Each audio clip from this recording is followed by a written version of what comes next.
Judge Garland, on May 11th, Tony Fauci testified that his agency, quote, has not ever and does not now fund gain-of-function research in the Wuhan Institute of Virology. Last week, his agency admitted that they had, in fact, funded gain-of-research in the Wuhan Institute of Virology. Are you investigating Tony Fauci for lying to Congress? So the long-time rule in the Justice Department not to discuss pending investigations, potential investigations. Okay, that's fine. That's fine. Do you believe Tony Fauci was truthful when he said his agency had never funded gain-of-function research? This is outside of my scope of knowledge. Okay, let's turn to your outrageous directive sicking the feds on parents at school boards across America. When you crafted that October 4th memo, did you consult with senior leadership at the FBI? My understanding was that the memo, or the idea of the memo, had been discussed with the FBI before it got. Did anyone at the FBI express any doubt or disagreement or hesitation with your decision to issue that memo? No one expressed that to me. No one? To me. No one expressed that to me, no. Because a lot of them have contacted us, and they said they did, Judge. I'm sorry? A lot of FBI officials have contacted my office and said that they oppose this decision. Well, I doubt any of them spoke to me about it because I didn't speak to no one. All right. Made that All right. To me. Judge, you've repeatedly dissembled this morning about that directive. For instance, about the National Security Division. Chuck Grassley asked you a very simple question, why you would sick the National Security Division of the Department of Justice on parents. John Cornyn asked you the same thing. You said it wasn't in your October 4th memorandum, it was in another office's memorandum. It wasn't another office's memorandum, Judge. It was in a press release from your office, right here in front of me, October 4th, 2021, for immediate release. You're going to create a task force that includes the National Security Division. What on earth does the National Security Division have to do with parents who are expressing disagreements at school boards? Nothing in this memorandum or any memorandum is about parents expressing disagreements with their school boards. The memorandum makes clear that parents are entitled and protected by the First Amendment to have vigorous debates. We don't, the Justice Department is not interested in that question at all. It is okay, so even in that case, what is the National Security Division, Judge? These are the people that are supposed to be chasing jihadists and Chinese spies.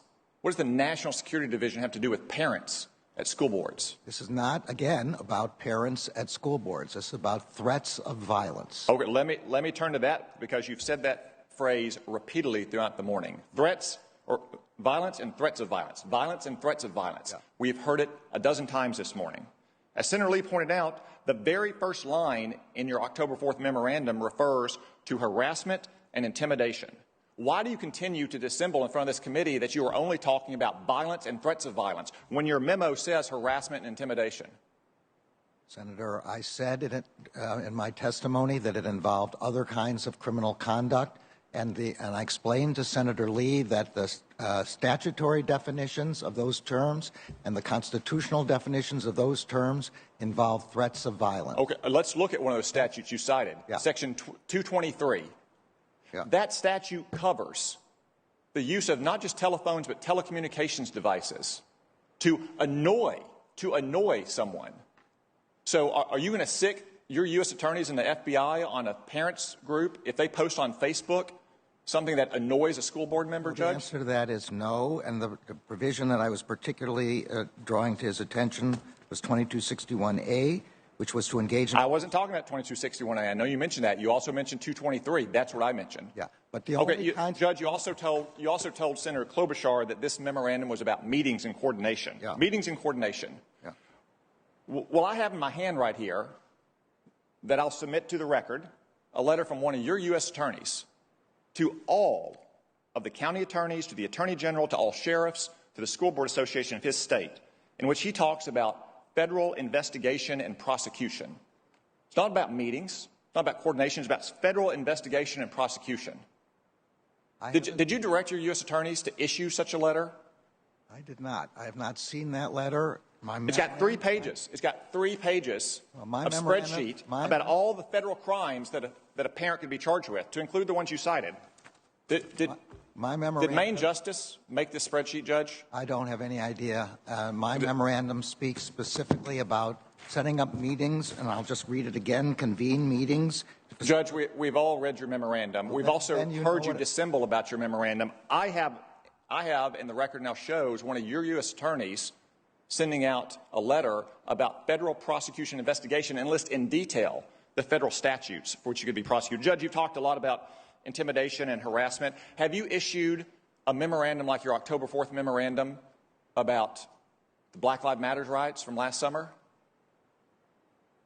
You're talking about the summer of 2020? In the summer of 2020, there were a lot of crimes committed. People haven't been charged for those crimes yet. There were a lot of prosecutions, and they were under the previous administration. Okay, Judge, what about this? It is no doubt, even though parents at school boards aren't within federal jurisdiction, there's no doubt that federal officials are. You keep saying senators. Have you started an investigation into the harassment of Senator Kyrsten Sinema in a bathroom? Because she won't go along with the Democratic Party's big tax and spend agenda? That is a sitting United States senator being harassed in a bathroom. I don't know whether the senator has referred the matter to the Justice Department or not.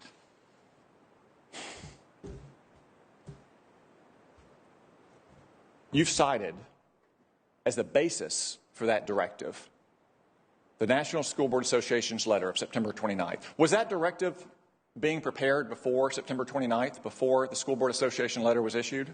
I don't believe so. Certainly I didn't have any idea. So it was only prepared at, okay, I think that answers the question. I already answered that question So you keep citing the school board letter and news reports. That's right. One of the news reports cited in that letter, which you presumably mean, is from Loudoun County, Virginia. No, that is not what I was talking about. Well, you keep citing news reports, and that's the most prominent news report that anyone in America has seen. That refers to Scott Smith, whose 15-year-old daughter was raped.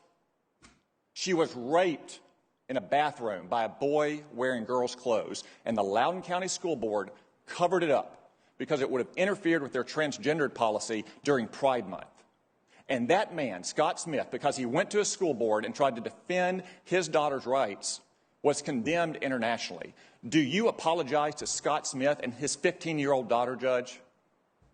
Senator, anyone whose child was raped is the most horrific crime I can imagine, and is certainly entitled and protected by the First Amendment to protest to their school board about this. But he was cited by the School Board Association as a domestic terrorist, which we now know. That letter and those reports were the basis for your... No, Senator, that's wrong. Shameful. Judge, this is shameful.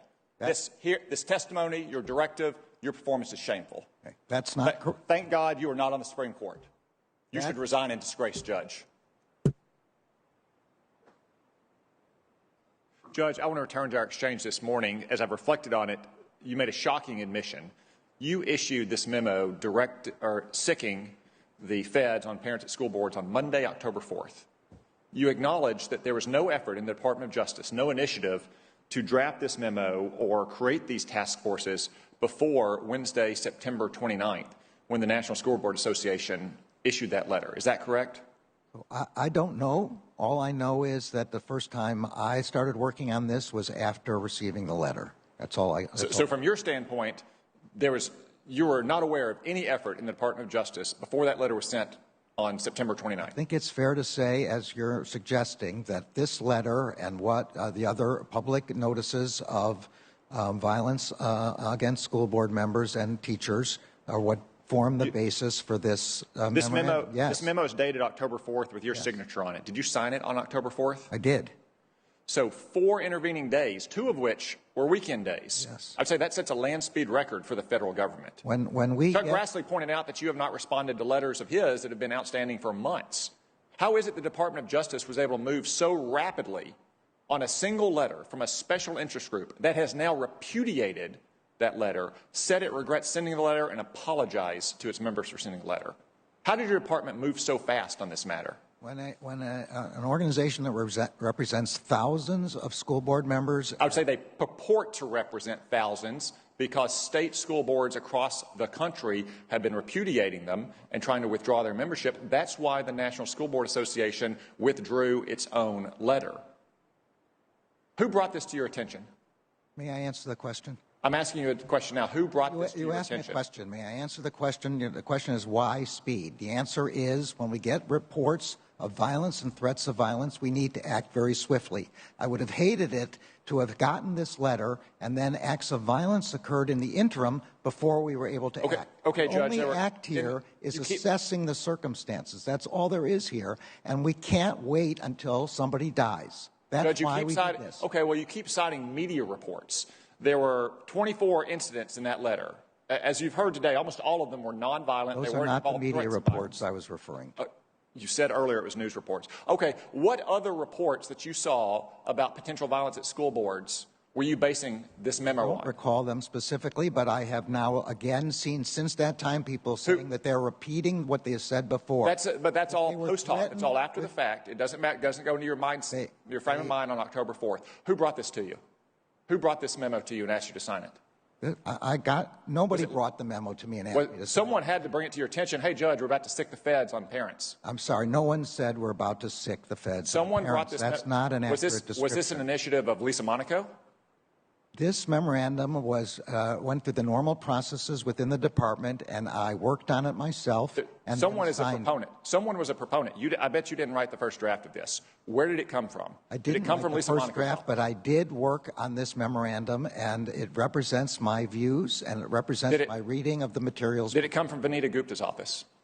I'm not going to discuss. Was this Matt Clapper's initiative? I'm not going to discuss the internal workings of the Justice Department here. This memorandum reflects my view, and I stand behind it. And I continue to stand. Are you aware of conversations between members of your Department of Justice and the White House leading up to that letter from the School Board Association? There were no conversations with me. I'm sure there were conversations. It's perfectly appropriate when the White House receives a letter calling for law enforcement response across the board, not with respect to a specific case, for the White House to have conversations with the Justice Department. Are you aware of conversations between your Department of Justice officials and White House officials and the members of the School Board Association all cooperating together, which is why you were able to move in 4 days, Judge? 4 days, 2 of which were weekends. As I said, I am sure there were conversations with the White House. I have no idea whether there were conversations with the School Board Association. Well, I bet we're going to find out if there were, and if it doesn't happen now, it'll happen in 15 months when Republicans are in charge. Well, there's nothing wrong with there being such conversations. Let me be clear again. This is not a request to investigate any particular person or prosecute any particular person. In the same way you ask me to worry about violence in the streets, it's perfectly appropriate for the White House to urge me to worry about violence in the streets. Same way, they're perfectly appropriate for the White House or any other organization to urge me to worry about election threats. There's nothing that I knew about this organization to suggest that it is in any way partisan. It's a National School Board Association. I certainly never, in my mind, viewed that as a partisan organization. And now that they've repudiated their letter, why won't you just say you made a mistake? Because they did. Why would you say you made a mistake and you relied on bad information? Because they didn't repudiate their letter. They repudiated language in the letter which I did not adopt and don't agree with. But their concerns are about safety in the schools and about violence, and this is a core concern of the Justice Department. That's why. Thank you. Senator Blackburn has asked for 3 minutes.